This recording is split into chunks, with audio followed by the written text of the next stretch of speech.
Sa ating lahat, kumusta? So, nababasa ko po yung mga comments po ninyo patungkol nga po, kay Arjen at kay Kalingap Eds. So, marami nga po ang natutuwa sa ginawa ni Kalingap Eds. So, alam naman po natin, na Good Samaritan. Itong si Edo, syempre, gagawin niya kung ano po yung nakakabuti sa kanyang beneficiary. Diba?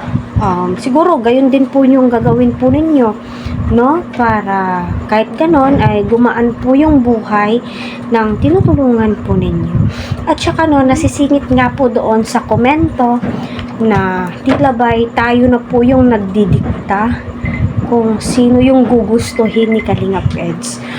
So para sa akin po private life po niya yan.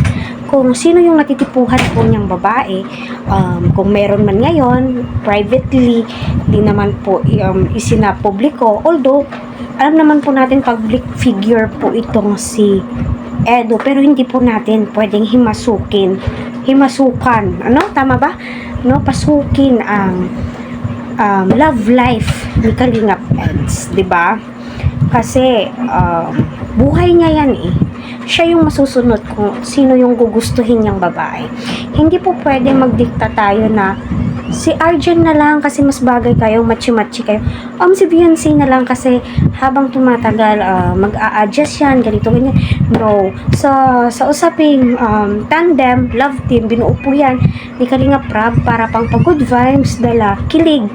Para kahit papaano ay hindi po tayo maboard habang nanonood sa kanyang mga vlogs. Although, hindi naman po tayo naboboard habang pinapanood ang mga video ni Kalingap Eds patungkol sa love team, tandem, dahil nga po, isipin po natin, nakakatulong po tayo sa mga beneficiary ni Kalingap Rab at saka sa mga tinutulungan ni Kalingap Rab na hindi po nag-viral. So, sana na panood niyo po yung bagong upload ni Kalingap Rab na 2024 na pabahay, natapos na pabahay ni Kalingap Rab, di ba?